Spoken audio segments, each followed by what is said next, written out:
Hello दोस्तों, कैसे हैं आप सब लोग। आई होप सभी अच्छे होंगे। मैं आपका दोस्त एडवोकेट महेश आपका अपने YouTube channel target judiciary by Mahesh में हार्दिक स्वागत करता हूं।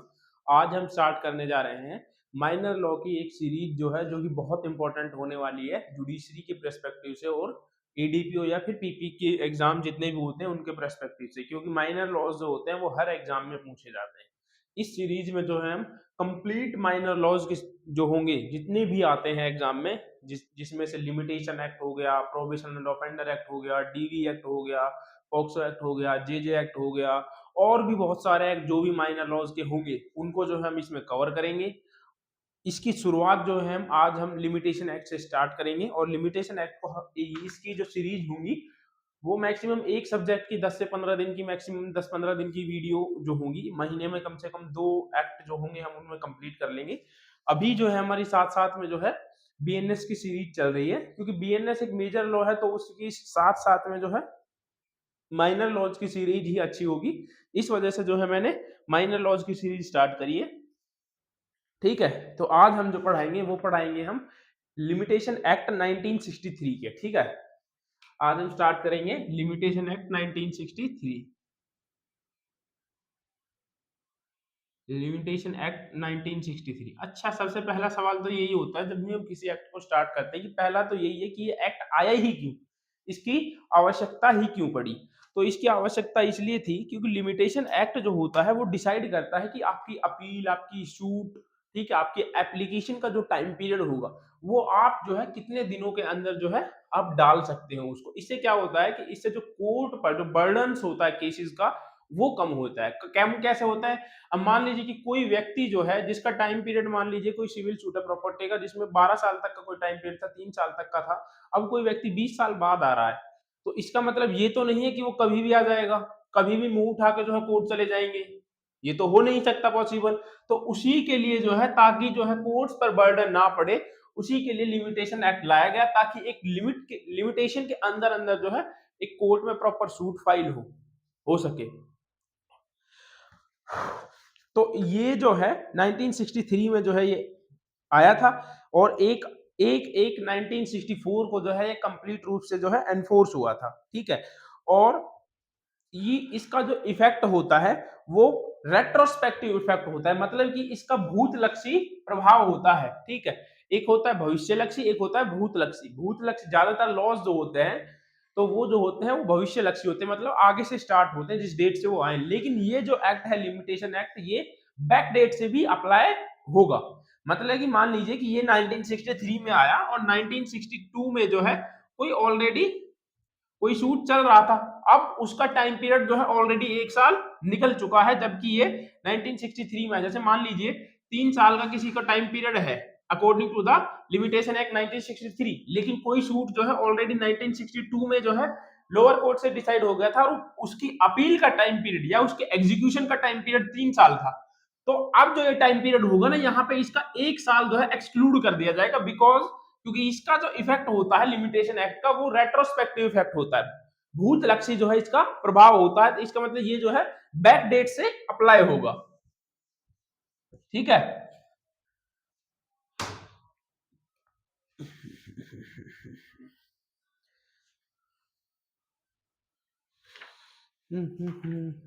अपने अपने बेरक निकाल लेंगे सभी।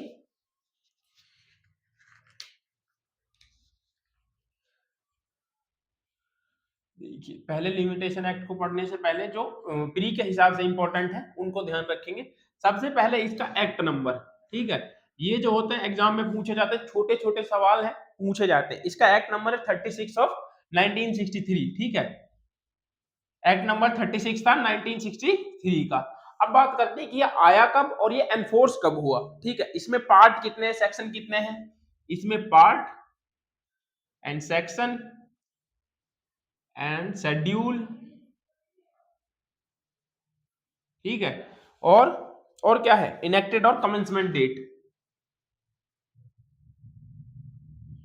इनेक्टेड और कमेंसमेंट डेट। ठीक है, कमेंसमेंट मतलब जिस डेट से लागू हुआ है, इनेक्टेड मतलब कि जब वो आया था, जब वो लोकसभा या राज्यसभा में जो है वो लाया गया था, उस डेट को बोलते हैं। ठीक है, तो ये इसमें सबसे पहले बात करते हैं कि इसमें पार्ट कितने हैं। तो इसमें 5 पार्ट हैं, याद रखेंगे। और सेक्शन कितने हैं? सेक्शन है इसमें 32।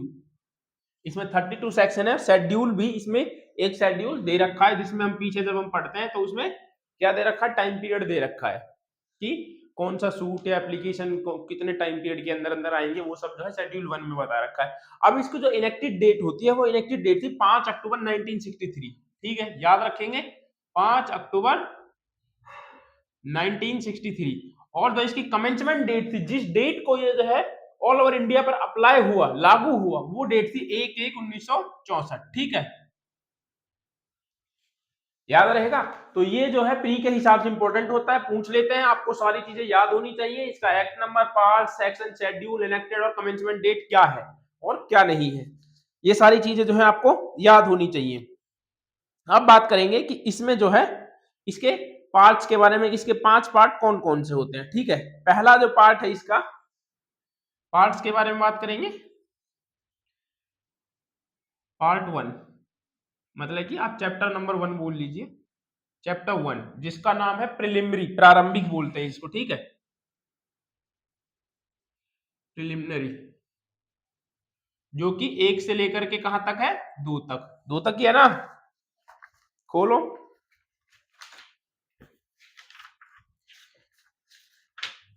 ये देखिए यहां पर लिखा हुआ है। ठीक है, उसके बाद आता है पार्ट नंबर 2 या फिर चैप्टर नंबर 2। इसमें जब पार्ट लिखा हो तो आप पार्ट ही लिख लीजिएगा, चैप्टर मत लिखिए। ठीक है, पार्ट नंबर 2 क्या है, पार्ट 2 कौन सा है, पार्ट 2 है limitation, suit, appeal and application. Application, suit और अपील्स की जो है लिमिटेशन के बारे में बात करता है। Limitation, appeal, suit and application. तो इनकी लिमिटेशन कहां से कहां तक है, तो यह 3 से लेकर के 11 तक, सेक्शन नंबर 3 से 11 तक। उसके बाद पार्ट 3 कहां से कहां तक है, पार्ट 1 2 3। ठीक है, ये कहां से कहां तक है, इसको बोलते हैं computation of period of limitation, परिसीमा काल की संगणना। ठीक है, कि जो लिमिटेशन, जो पीरियड होगा वो कहां से काउंट होगा, कैसे काउंट होगा, इसके बारे में बताता है। Computation of period of limitation,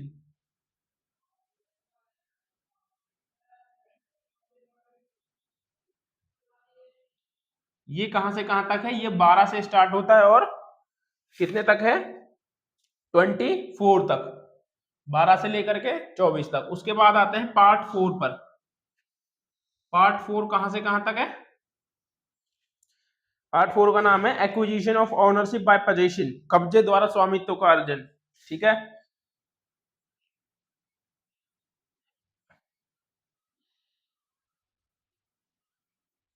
acquisition of ownership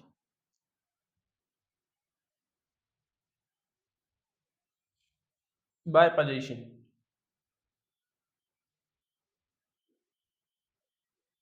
कहां से कहां तक है, 25 से लेकर के 27 तक। और लास्ट में जो बता है पार्ट 5 मिसलिनियस, पार्ट 5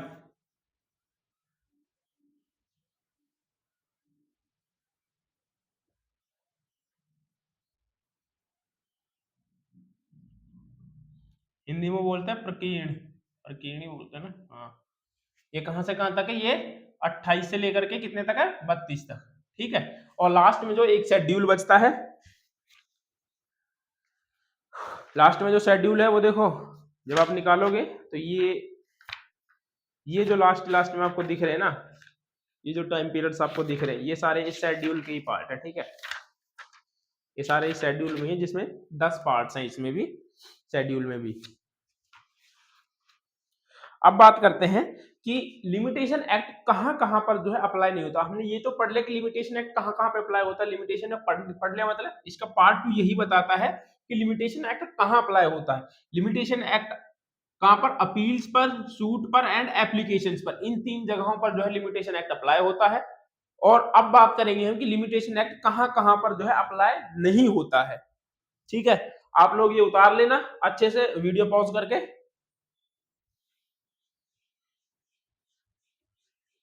जब तक पार्ट 1 पढ़ाते हैं तब तक इसको लिखे रहने देते हैं, ताकि लिखा रहेगा तो याद रहेगा। ठीक है, अब बात करते हैं कि ये जो लिमिटेशन एक्ट है ये कहां कहां पर अप्लाई नहीं होता।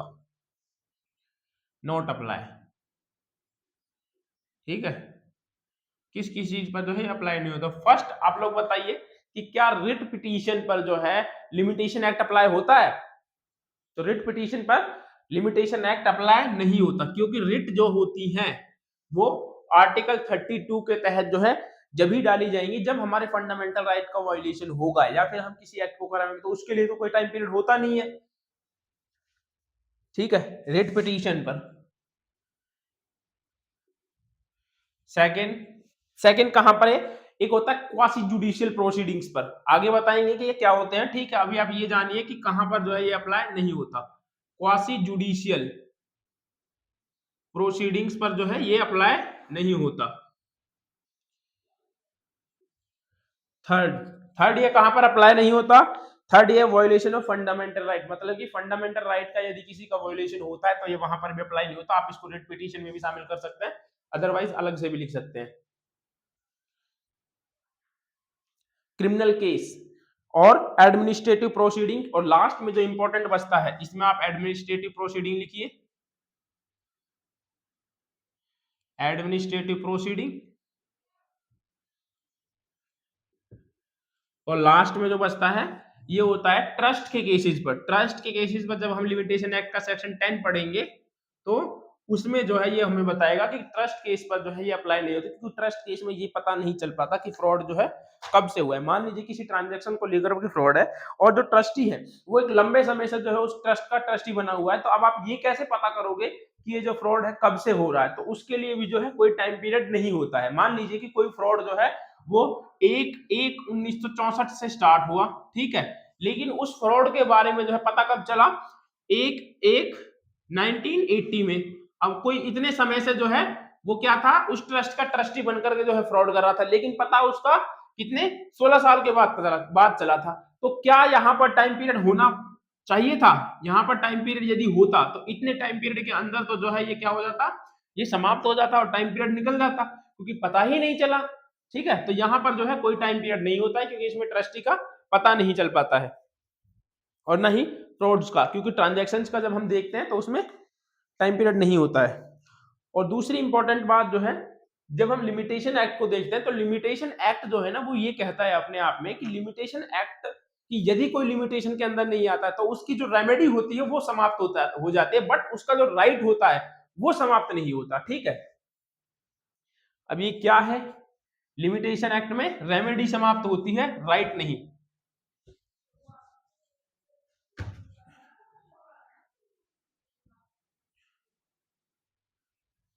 लिमिटेशन एक्ट में रेमेडी समाप्त होती है, इसको बोलते हैं उपचार।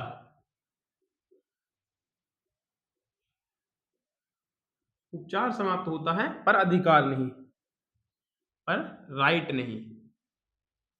हिंदी में बोलते हैं अधिकार। ठीक है,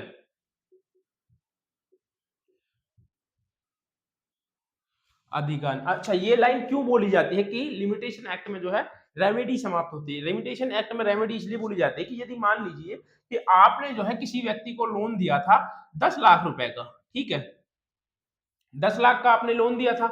अब जो है मान लीजिए कि इसका टाइम पीरियड था 3 इयर्स तक, कि 3 साल के अंदर अंदर जो है आप अपने लोन के लिए जो है सूट फाइल कर सकते थे रिकवरी के लिए, लेकिन आपने जो है ऐसा नहीं किया और टाइम पीरियड जो है बीत गया, 3 साल का टाइम पीरियड खत्म हो गया, उसके बाद भी जो है आपने ये नहीं किया। तो अब आप कोर्ट में जब जाओगे तो कोर्ट जो है आपको नहीं सुनेगा, कोर्ट आपको कोई भी रेमेडी नहीं देगा, बिकॉज यहाँ पर जो है आपका लिमिटेशन पीरियड समाप्त हो चुका था।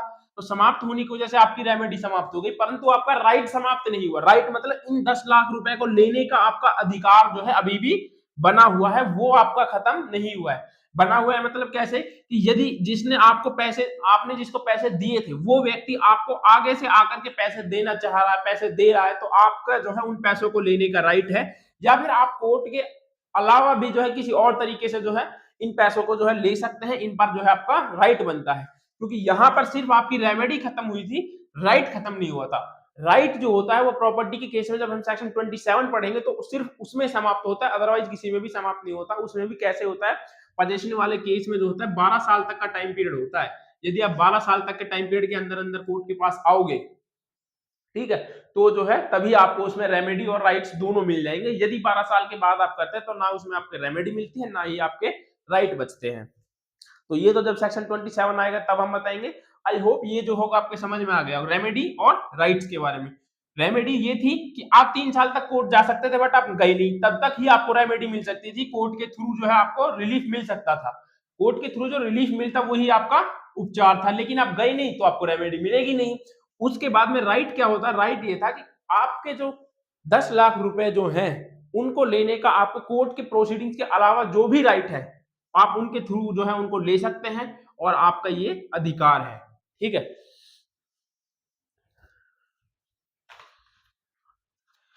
और जो लिमिटेशन एक्ट है ये 2 मैगजीन पर बेस है। ठीक है, लैटिन मैगजीन्स हैं, उनको मैं लिखवा दे रहा हूं कौन कौन सी है।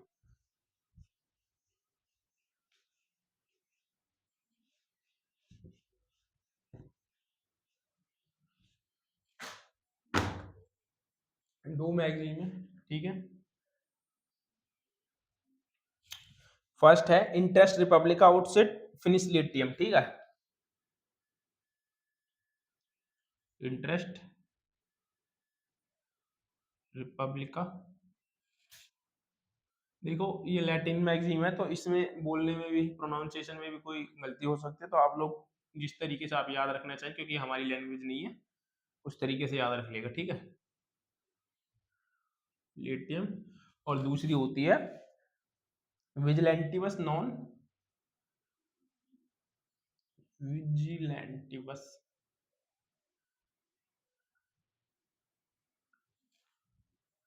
डोरिमेंटिवस जूरा।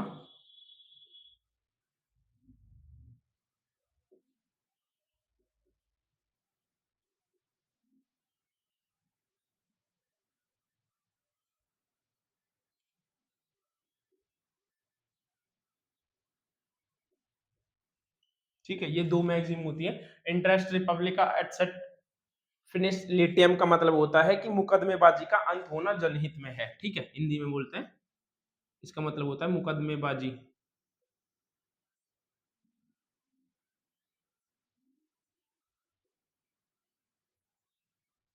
का अंत होना जनहित में है। अभी समझाऊंगा मैं। ठीक है, दूसरी का मतलब होता है कि कानून उन लोगों की मदद करता है जो अपने अधिकारों के प्रति जागरूक रहते हैं। ठीक है, इसका मतलब है कानून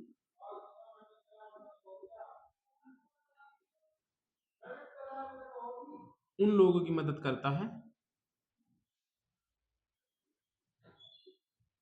जो अपने अधिकारों के प्रति जागरूक रहते हैं।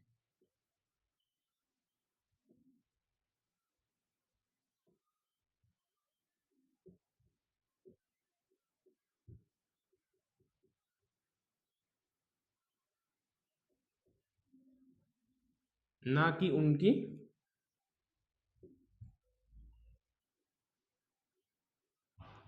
जो सुप्त, सुप्त मतलब सोए हुए अवस्था में रहते हैं। ठीक है, इसका मतलब तो आप समझ ही गए होंगे कि कानून सिर्फ उन्हीं लोगों की मदद कर सकता है जो कि एक जो लिमिटेशन में टाइम पीरियड दे रखा है उस टाइम पीरियड के अंदर अंदर जो है कोर्ट में आए। और यदि वो ऐसा नहीं करते हैं आता है तो उस व्यक्ति को कहा जाता है कि वो जो है अपने अधिकारों के प्रति जागरूक था, उसको पता था कि यदि वो इतने टाइम पीरियड के अंदर नहीं गया तो उसका नुकसान हो सकता है, उसके राइट्स का समाप्त हो सकते हैं। तो इसलिए बोलते हैं कि कानून सिर्फ उन्हीं लोगों की मदद करता है जो अपने अधिकारों के बारे में जानते हैं, ना कि उनकी जो अपने अधिकारों के बारे में नहीं जानते। सीधी सी बात है, यदि आपको अपने अधिकार पता होंगे तभी जो है आप अपने अधिकारों के लिए लड़ सकते हैं। यदि आपको पता ही नहीं तो आप कुछ नहीं कर पाओगे। तो ये दो चीजें याद रखना, लिमिटेशन एक्ट इन दो चीजों के ऊपर ही बेस है। दो मैगजीन है, इंटरेस्ट रिपब्लिका सेट फिनिसलेटम और विजिलेंटिवस नॉन डोरिमेंटिवस जूरा सविनिएंट। ठीक है, आई होप आप लोगों को जो है ये समझ में आए होंगे। तो आज के लिए इंट्रोडक्शन ही रहने देते हैं या फिर आगे स्टार्ट करें, एक दो सेक्शन पढ़ोगे? चलो तो पढ़ लेते हैं, पढ़ना तो फिर भी है यार, क्यों? सेक्शन नंबर 2 को जो है सेक्शन नंबर 1 से स्टार्ट करते हैं। बहुत हो गया इंट्रोडक्शन यहाँ पे कंप्लीट। सेक्शन नंबर 1 से स्टार्ट करेंगे। क्या कहता है? शॉर्ट टाइटल एक्सटेंड कमिटमेंट, ठीक है। Short title extend commitment. Short title मतलब इसका नाम क्या है? इसका नाम है limitation Act 1963। Limitation Act 1963। Extend कहां पर होता है? ऑल ओवर इंडिया पर। जम्मू कश्मीर में नहीं होता था, लेकिन अब पूरे जम्मू कश्मीर में भी होता है 2019 से, ऑल ओवर इंडिया। और कमिटमेंट डेट क्या थी इसकी? 1/1/1964। ठीक है, ऐसा ही है ना? 1/1/1964 देखो, जिसके पास लिमिटेशन का बेरेक्ट होगा उसमें यहाँ पे दे रखा होगा नीचे 1/1/1964। यहाँ पे थर्ड पॉइंट में तो ये कह रखा है कि सेंट्रल गवर्नमेंट जब नोटिफाई करेगी, तो सेंट्रल गवर्नमेंट ने नोटिफाई किया था 1/1/1964 को। ओके, अब आते हैं सेक्शन नंबर 2 पर, डेफिनेशन क्लोज पर।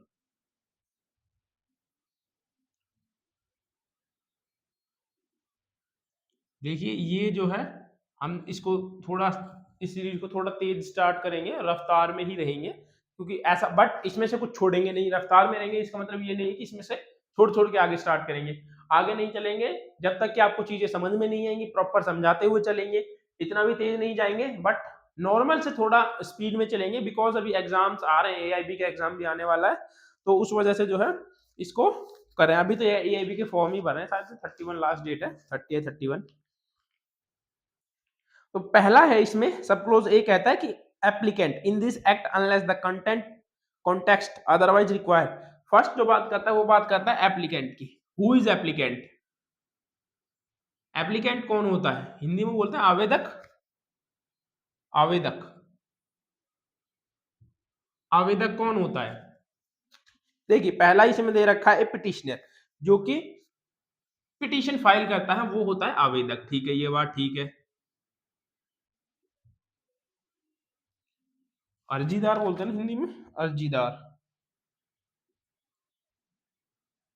जो अर्जीदार होता है वो एप्लीकेंट होता है। पिटिशनर भी जो हो वो एप्लीकेंट होता है।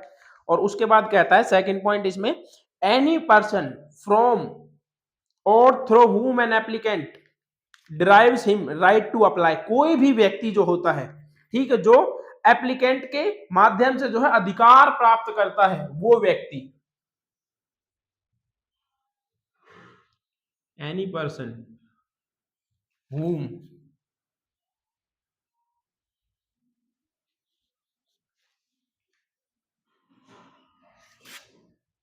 एन एप्लीकेंट ड्राइव, जो कि उससे अधिकार प्राप्त करता है एप्लीकेंट से, उसके बिहाफ पर, वो व्यक्ति drives in right to apply.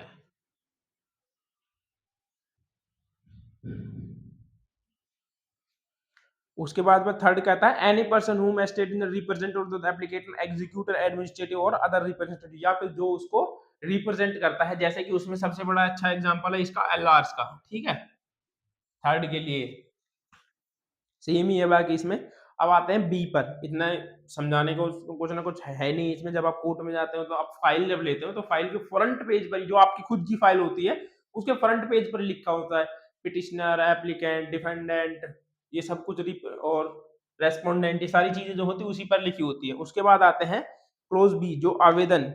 ये कहता है एप्लीकेशन इंक्लूड ए पिटिशन। जो एप्लीकेशन होती है, जो बी जो है वो कहता है एप्लीकेशन के बारे में। एप्लीकेशन क्या है? एप्लीकेशन इंक्लूड ए पिटीशन। तो एप्लीकेशन के अंदर अंदर क्या क्या आएगा? एक पिटीशन भी जो होगी वो एप्लीकेशन के अंदर ही आएगी। ठीक है, इनको याद रखना, ये पूछे जाते हैं, प्री में पूछ लेते हैं इनमें से, ठीक है, कभी भूल जाए। प्री में पूछ लेते हैं कि एप्लीकेशन में क्या क्या इंक्लूड है वो। हाँ, यहाँ पर आपको पूछेंगे पिटीशन, सूट, फला फला, ऐसे आपको एग्जांपल दे देंगे, और उसमें आपको एग्जांपल नहीं, ऑप्शन दे देंगे, और उसमें से पूछेंगे कोई भी एक बताओ। तो ऐसे जो इंपॉर्टेंट होते हैं इनको याद रखने की जरूरत है। उसके बाद आता है सी, विनिमय पत्र। इसको बोलते हैं bill of exchange. Bill of exchange में क्या क्या आते हैं? बिल ऑफ एक्सचेंज में एक तो हुंडी आती है और एक चेक्स आते हैं। ये दो चीजें जो है इसमें इंक्लूड की गई। याद रखना, बिल ऑफ एक्सचेंज में हुंडी और चेक्स आते हैं। ये याद रखने की चीज़ है, इनको भूलना नहीं है आपको। तो आज के लिए 3 ही कराते हैं। बॉन्ड को जो है इसको कल समझाएँगे आपको। स्टार्टिंग में इतना ही बहुत है, अदरवाइज़ आप लोग बोर ना हो जाएँ कहीं। ये भी तो रहता है। स्टार्टिंग में इंट्रोडक्शन के लिए आज इतना ही बहुत रखते हैं। कल से जो है इस सेक्शन नंबर 2 को जो है स्टार्ट करेंगे और इसको फिनिश कर देंगे। तो आई होप आप लोगों को जो है वीडियो पसंद आई होगी। मिलते हैं नेक्स्ट वीडियो में। Thank you, bye bye.